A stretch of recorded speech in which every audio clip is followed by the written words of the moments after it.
হরে কৃষ্ণ, রাধে রাধে বন্ধুরা, তোমরা সবাই কেমন আছো অবশ্যই জানিও। রাধারানীর কৃপায় আমরা খুবই ভালো আছি। তো যাই হোক, আজকে হচ্ছে 11 তারিখ। আজকে সকাল সকাল স্নান টান করে একদম রেডি হয়ে এখন বেরিয়ে পড়বো।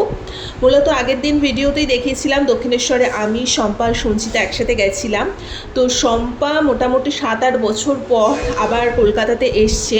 তো 2 দিনের জন্যই এসছিল। তা ভাবলাম একদিন তো দক্ষিণেশ্বরে গেলাম, আরেকটা দিন কোথায় যাওয়া যায়। তখন আমরা ঠিক করলাম এই স্পেশাল জায়গাটা। সবটাই বলবো কোথায় যাচ্ছি, তোমরা পুরো ভিডিওটা দেখতে থাকো।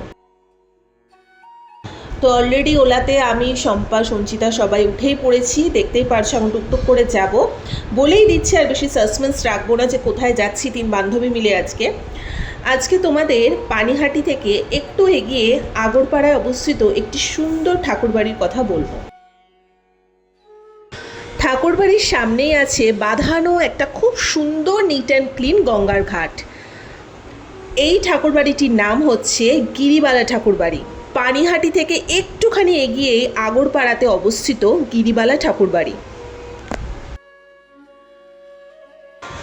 আমরা একদম সকাল সকাল 3 বান্ধবী মিলে স্নান টান করে রেডি হয়ে বেরিয়ে পড়েছিলাম, এবং পরিবেশটা ছিল এত স্নিগ্ধ, মনোরম এবং এত সুন্দর, কি বলবো।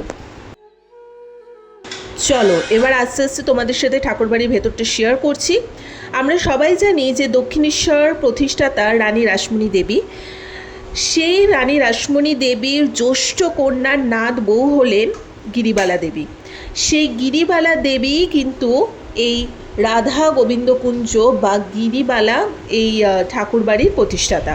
এখানে কিন্তু বিশাল বড় রাধা গোবিন্দের আরাধনা হয়ে থাকে। এছাড়া মহাদেবেরও খুব সুন্দর মন্দির রয়েছে। আমি সবটাই ভেতরটা তোমাদের সাথে শেয়ার করে এখন দেখাচ্ছি, তোমরা দেখতে থাকো। ফার্স্টে ঢুকেই দেখবো এত সুন্দর একটা চৌকাঠ, মানে অপূর্ব সুন্দর লাগছিল ভেতরটা। এত সুন্দর দালান, তার সামনে বিশাল বড় একটা নাট মন্দির, আর তার সামনেই আছে আমাদের রাধা গোবিন্দের মন্দির। এইদিকে কিন্তু পুরোই শিবের মন্দির রয়েছে, দেখতেই পাচ্ছ 6টা শিব মন্দির।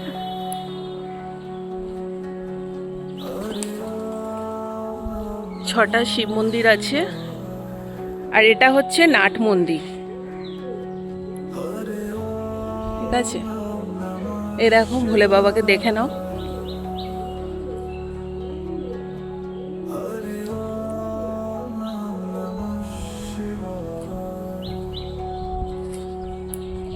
খুব সুন্দর জায়গাটা, মানে একদম নিলিবিলি, আরামসে তোমরা এখানে আসতে পারো, কোনো অসুবিধা নেই। 6টা টোটাল শিব টেম্পল আছে এখানে। খুব শান্তিপূর্ণ জায়গা, ঠিক আছে, কোনো মানুষের বেশি কোলাহল নেই, ছিমছাম ভীষণ। এবং 6টা পরপর শিব মন্দির আছে। তাছাড়া রাধা মাধবের মন্দিরটাও দেখিয়ে দিচ্ছি। এই দেখো, এখানে 6টা, মানে এখানে 3টে দেখালাম, আর এই সাইডে আরও 3টে আছে। এই যে পরপর আরও 3টে, টোটাল 6টা শিব মন্দির আছে এখানে, ঠিক আছে। এবং গাছপালায় ভর্তি, কি সুন্দর জায়গাটা, মানে তোমরা ডেফিনেটলি এসো। আর এটা কিন্তু পুরো দক্ষিণেশ্বরের আদলে করা আছে টেম্পলটা, দক্ষিণেশ্বরের আদলে করা।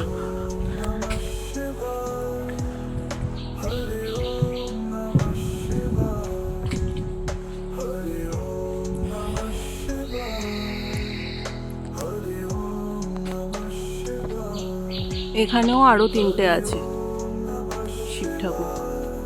এখানে একটা, আরো এই দেখো এখানে একটা মহাদেবের টেম্পল। টোটাল 6টা, ঠিক আছে। এক একটার নাম আছে কিন্তু। এটা যেমন গিরিশ্বর, ওপরের স্ট্রাকচারটাও কত সুন্দর, দেখতে পাচ্ছ। এটা হচ্ছে ভুবনেশ্বর, এই দেখো, আই থিঙ্ক সো, দেখতে পাচ্ছ তোমরা। আর এটা হচ্ছে তারকেশ্বর, এই দেখো। আর আগেরটাও দেখালাম, আর ফার্স্টে আরও 3টে শিব টেম্পল দেখালাম। টোটাল 6টা শিব টেম্পল আছে, 6টারই বিভিন্ন নাম আছে, ঠিক আছে। সো তোমরা যারা চাইবে এখানে আসতে পারো, আরামসে একদম নিরিবিলি জায়গা, কোনো মানে কোলাহল নেই, নিজের মতো করে থাকতে পারো, এখানে সময় কাটাতে পারো। আর ভোগের যে ব্যাপারটা সেটাও আমি একটু পরে তোমাদের সাথে শেয়ার করছি। আজকে খুব ইচ্ছে আছে এখান থেকে যদি ভোগ প্রসাদ পাওয়া যায়, কারণ আমরাও ইউটিউব দেখেই এসছি, এখানে দেখেছিলাম এখানে ভোগ দেওয়া হয়। তো যাই হোক, দেখা যাক কী হয়। সো এইমাত্র ওনারা এসে বললো যে আমাদের 3 জনের ভোগ হয়ে যাবে, 150 টাকা করে কিন্তু কুপন। 12টার সময় ঠাকুরকে ভোগ দেওয়া হয়, ভোগ আরতির পরে 1টা থেকে ভোগ দেওয়া হয়, ঠিক আছে। সো খুবই লাকি আমরা যে এসে ভোগটা ভাগ্যিস পেয়ে গেছি, না হলে নাকি ওদেরকে আগের থেকে ফোন করে বুকিং করতে হয়। এবার আমরা তো এত কিছু জানি না, আমরা ডাইরেক্ট চলে এসেছি এখানে, ফার্স্ট টাইম আসলাম। তো যাই হোক, ভগবানের আশীর্বাদে ভোগটাও পেয়ে যাব। তো ডেফিনেটলি তোমরা পানিহাটি থেকে একটুখানি এগিয়েই আগরপাড়া, সেখানে এত সুন্দর গিরিবালা ঠাকুরবাড়ি আছে, তোমরা অবশ্যই এখানে এসো, আমি হাইলি রিকমেন্ড করব। মানে একটু শান্তির খোঁজে, কারণ অন্যান্য সমস্ত টেম্পেলে এত বেশি ভিড় থাকে, ভিড়ে কোলাহল ঠাসাঠাসি। তো যাই হোক, তো ভাগ্যিস আজকে শম্পা এসছিল, তো ওর দৌলতেই আজকে আমরা প্ল্যানটা করলাম যে কাছাকাছির মধ্যে কালকে গেছি দক্ষিণেশ্বর, আর আজকে আসলাম এই পানিহাটির এখানটাতে। সত্যি বলতে এত সুন্দর সময়টা আমরা কাটিয়েছি না, এত মানে ভালো লাগছিল ওখানে চারপাশে পরিবেশটা। এবং আমি তো পুরো ওখানে গিয়ে সকাল সকাল পুজো দিয়েছি, নামগোত্র বলে সুন্দর করে পুরোহিত মশাই ওখানে আমার নামে পুজো দিয়েছেন। তারপরে আমি পরিক্রমা করেছি পুরো টেম্পলটা জুড়ে, তারপরে প্রসাদ পেয়েছি এবং ভোগ আরতি হয়, ভোগ আরতির পরে যে ভোগ প্রসাদ সেটাও কিন্তু আমরা পেয়েছিলাম। ফার্স্টে উনি বলছিল যে আজকে হবে না, কারণ যেহেতু আমরা ফোন টোন করেও আসেনি, আর ওদের তো ওখানে সেরকম কেউ মানে এত সুন্দর জায়গাতে কিন্তু মানুষজন যায় না, কি অদ্ভুত ব্যাপার তাই না। অথচ ক্লাবে বলো, পার্টি করতে বলো, এই সমস্ত জায়গায় মানুষজনের ঢল কমে না।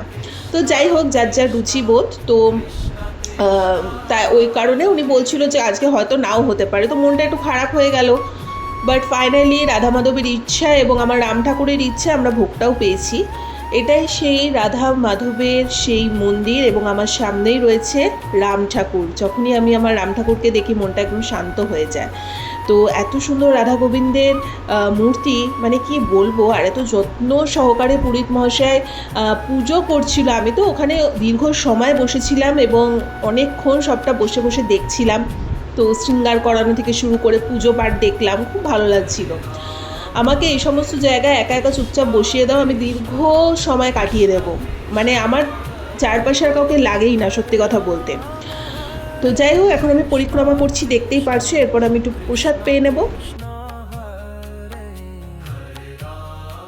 তো অলরেডি ভোগ আরতি স্টার্ট হয়ে গেছে দুপুরে, এরপরে আমরা ভোগ পেতে বসে পড়েছি। ফার্স্টেই ছিল খুব সুন্দর গরম গরম ভাত, তার সাথে ঘি, এছাড়া আলুর চিপস, তারপর ওদেরই বাগানের এই শাকটা ছিল, বানিয়েছিল ওদের নিজেদেরই একদম ফার্মিং করা, ওদের চাষবাস হয় এখানে। তাছাড়া ডাল ছিল, ভাজা ছিল, আলু পটলের তরকারি ছিল, পনির ছিল, চাটনি ছিল, পায়েস ছিল।